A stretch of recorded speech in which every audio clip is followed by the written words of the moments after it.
Bonjour Christophe Rivinc. Bonjour Laura. Excellente année 2025. Merci à vous également et à toutes celles et ceux qui nous regardent ce soir. Je vous souhaite une belle et bonne année 2025, pleine de joie, de santé surtout, et de bonheur pour cette nouvelle année. Par les temps difficiles, c'est important. Oui, avant la cérémonie des vœux qui se tiendra le 15 janvier, puisque à Alès et pour l'agglomération, la cérémonie des vœux est maintenue, contrairement à certaines collectivités.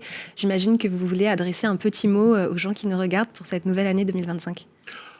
Oui, tout à fait. C'est vrai que j'ai eu l'occasion de le dire à plusieurs reprises. Les mois que nous venons de vivre, les mois qui sont devant nous ne sont pas très, très encourageants. On l'a vu notamment sur l'évolution négative de la consommation. C'est vrai que les Françaises et les Français voient ce qui se passe ici et principalement d'ailleurs ailleurs dans le monde avec un peu d'inquiétude.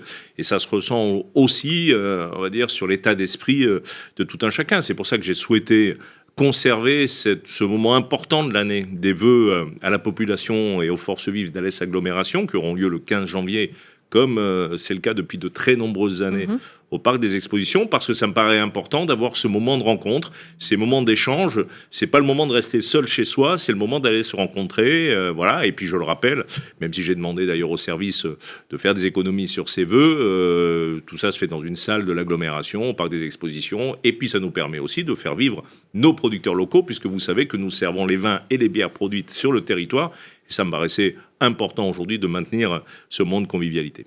Alors, le début de la nouvelle année, c'est l'occasion de se fixer des bonnes résolutions pour tenter de devenir une meilleure version de soi-même et pourquoi pas aussi devenir un meilleur citoyen. Les grands Alésiens, en tout cas, eux, sont très inspirés. Voici leurs bonnes résolutions citoyennes pour 2025. Se respecter les uns les autres. Faire du bénévolat, c'est prévu avec des associations déjà, et plus de tri sélectif. Trier le plastique, du verre, de l'aluminium, des choses comme ça. De ne pas jeter les papiers par terre ou laisser son chien faire ses besoins sur les trottoirs. Pourquoi pas m'inclure dans une association qui viendrait en aide à certains jeunes. En 2025, pour moins de pollution sur Alès, on devrait marcher et prendre les bus verts. Peut-être du covoiturage, pour les économies, pour la pollution. Je préfère acheter local, pas sur Internet. Bien sûr, on consomme local. Moi, je suis pas dans la... Pourtant, c'est la génération, mais moi, je suis pas du tout achat Internet, Amazon et tout ça. Voilà. C'est plus intéressant de faire vivre les gens qui sont autour de nous, qui produisent eux-mêmes, voilà, plutôt que dans les grandes surfaces. Ce qui serait bien, c'est que les Français aient un peu plus de sourire. Alors le tri, consommer local, prendre les transports, est-ce que c'est ça pour vous, être tous acteurs de notre avenir? C'est le thème de ces vœux 2025 ? Oui, tout à fait. Tout d'abord, je suis très heureux de voir que les habitants d'Alès Agglomération interrogés partent sur ces thématiques. Participer aux associations, c'est très important. Mieux trier, c'est primordial. Acheter local, c'est essentiel. Et donc, je suis très heureux. Et c'est pour ça que j'ai choisi vraiment cette année, dans une année compliquée. On ne va pas y revenir particulièrement aujourd'hui. J'ai l'occasion sur mon Facebook Live de le développer. Et puis, partout où j'interviens sur les difficultés des finances publiques des collectivités locales. On attend d'ailleurs le projet de loi de finances avec impatience pour savoir comment nous serons traités cette année 2025. En tout état de cause, on s'aperçoit que l'avenir d'un territoire se prépare en étant tous acteurs de ce territoire, que ce soit dans le monde associatif, ça a été dit, mais aussi au niveau des gestes citoyens. Le maire d'Alès a lancé dernièrement une campagne de communication sur le stationnement, sur les agressions au volant les uns envers les autres, sur les déjections canines. Ça me paraît très important aujourd'hui si on veut continuer à faire du territoire d'Alès Agglomération le plus bel endroit du monde. C'est en tout cas ce que je pense pour ma part, en tout cas celui où on vit le mieux, et en tout cas de France. Il faut qu'on participe tous, donc être tous acteurs, ça me paraît essentiel pour répondre aux enjeux du monde, et surtout peut-être, c'est malheureux, mais aussi pas se replier sur soi, mais trouver le bonheur à vivre sur un territoire à taille humaine comme le nôtre. Il y a d'autres en France, je le dis, mais c'est vrai que le nôtre, ça reste quand même le plus beau. Quels sont les grands temps forts de cette année 2025, les grands chantiers ? Les grands chantiers, il y en a beaucoup dans l'eau, dans l'assainissement, où il va falloir continuer à rénover nos réseaux. Il va y avoir bien sûr la rénovation urbaine qui va se poursuivre, alors principalement sur la ville d'Alès, puisque c'est décidé par l'État, mais la Grand Rue Jean Moulin, Rochebelle, les Prés Saint-Jean, voilà. Il va y avoir aussi, mais ça c'est la ville d'Alès, l'inauguration du marché de l'abbaye, enfin très attendu. Rénové, très attendu, avec le parking qui sera rouvert, on est à temps encore aujourd'hui.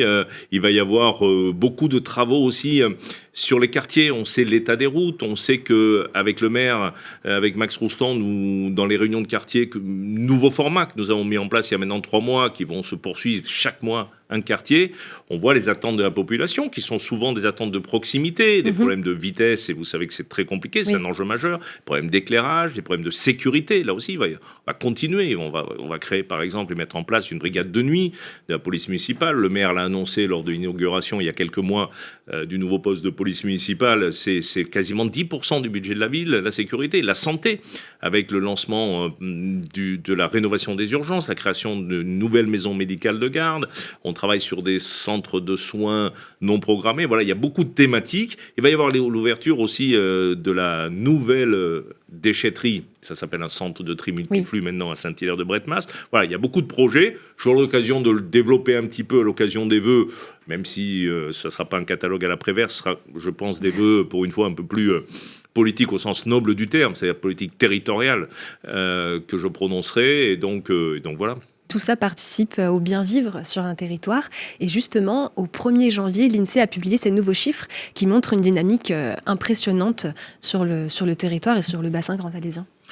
Et oui, et pour moi, c'est quasiment la meilleure nouvelle depuis de très nombreuses années, puisqu'au 1er janvier 2025, depuis 4-5 jours, nous sommes plus de 45 000 habitants, nous sommes plus nombreux que le précédent record du nombre d'habitants d'Alès dans les années 70, mais surtout, ce qui est important à noter, et c'est ce qui fait notre fierté, et c'est cet engagement de 30 ans de rénovation de cette ville de Max Roustan et de son équipe, c'est qu'en 95, quand Max Roustan a été élu maire, nous étions la ville qui perdait le plus d'habitants en France, et en 2025, au moment où nous allons fêter les 30 années de mandat, nous sommes la seconde ville, après Sables-d'Olonne, de plus de 45 000 habitants, qui gagne le nombre d'habitants avec 2% de croissance sur ces 6 dernières années. 5 000 habitants de plus sur ce mandat, 5 500, c'est énormissime. Et c'est pour moi la concrétisation du changement d'image totale de cette ville, c'est vraiment la concrétisation de tout ce travail colossal fait ces 30 dernières années. Alors justement, j'accueille un invité exceptionnel sur cette émission, Max Roustan, le maire d'Alès, qui va venir nous en parler.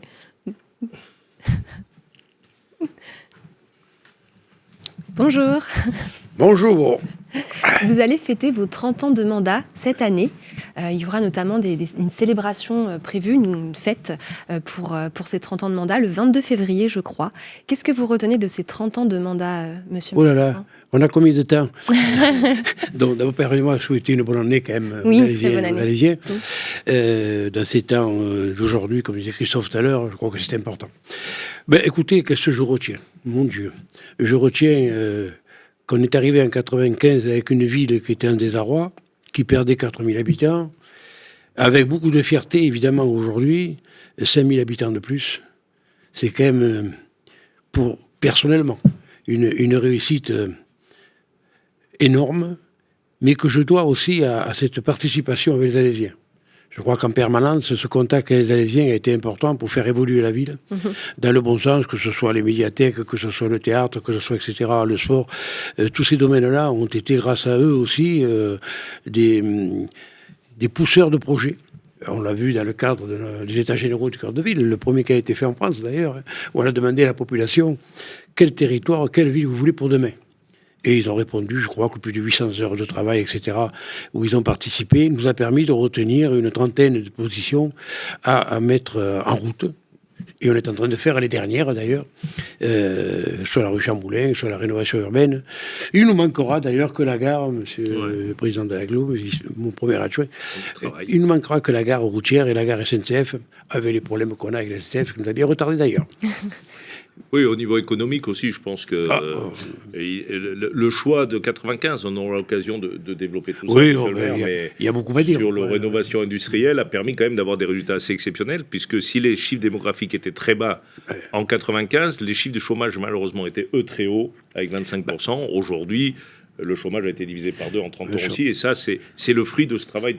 On l'avait décidé au départ, d'ailleurs, c'était de partir sur 3 principes, l'économie, la culture, le sport. Oui, c'était un choix osé à l'époque. Et là, on a commencé par le pôle mécanique, qui a été la première décision qu'on a qui a été prise. Et ensuite de monter le guichet unique, etc., tout ce qui vient avec, pour avoir le temps de le développer en d'autres sites, sûrement, où on aura plus de temps. Est-ce que vous pouvez nous parler un petit peu du 22 février ? Écoutez, le 22 février, j'ai souhaité évidemment que ces 30 ans qui ont marqué ma vie et qui ont marqué la vie des Alésiens est un côté particulier. Donc on a souhaité évidemment faire un petit cours de mémoire, à savoir justement sur ces 30 ans, le déroulement de ces 30 ans, de quelle manière ça s'est fait, comment ça s'est fait, et ce qui a été fait. Donc vous aurez une exposition, vous aurez un beau discours, évidemment, un beau discours, vous aurez des manifestations, toute la journée sera occupée, évidemment, pour ces 30 ans, avec surtout la mémoire.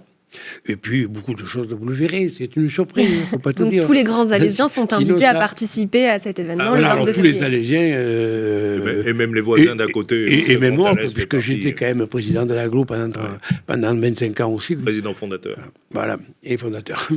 Ouais, et puis c'est surtout aussi voulu par Max Roustan, comme souvent, puisque une des fiertés aussi de la ville d'Alès, et les Alésiens nous l'ont dit pendant ces fêtes, c'est les animations nombreuses qui créent justement cette société d'Alès. Il y aura des moments festifs de joie ce 22 février. C'est aussi l'occasion, dans le monde dans lequel nous vivons en ce moment, très, très inquiet, de vivre ensemble et de faire la fête.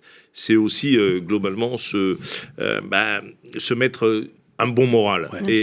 Et c'est tout l'idée aussi, c'est-à-dire c'est de travailler vraiment sur le moral. C'est important aussi, parce qu'on ne se rend pas compte aujourd'hui où il y a du monde de partout. On l'a vu cette année pour les feux d'artifice, pour toutes les festivités, Semaine Sevenol, etc., Feria.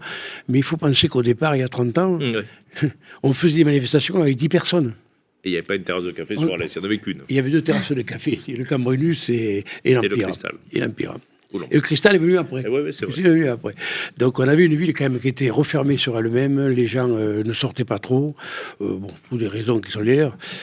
Mais on est arrivé avec le temps, jour après jour, à les motiver à sortir de leur maison et à quitter ce qu'on fait aujourd'hui, la télé. Et puis je crois qu'au CUM, enfin on aura l'occasion là aussi d'en reparler, mais... l'image de la ville d'Alès a terriblement changé. C'est vrai, les chiffres démographiques le montrent, mais ce travail de transformation, comme quoi dans la vie, il n'y a rien d'inéluctable. Vous savez, nous avons, avec Max Roustan, un proverbe de Mark Twain, ils ne savaient pas que c'était impossible, alors ils l'ont fait. Oui. Et c'est vrai que quand, en 95, le projet pour Alès, présenté par Max Roustan, qui nous a donc conduit à ce que Max Roustan soit élu maire en 95, c'était une folie. C'était une folie. Ah oui. Et je crois que ça guide notre action de 30 ans, c'est-à-dire vraiment essayer et garder ce petit temps d'avance aujourd'hui qui fait de ce territoire le sud ingénieux.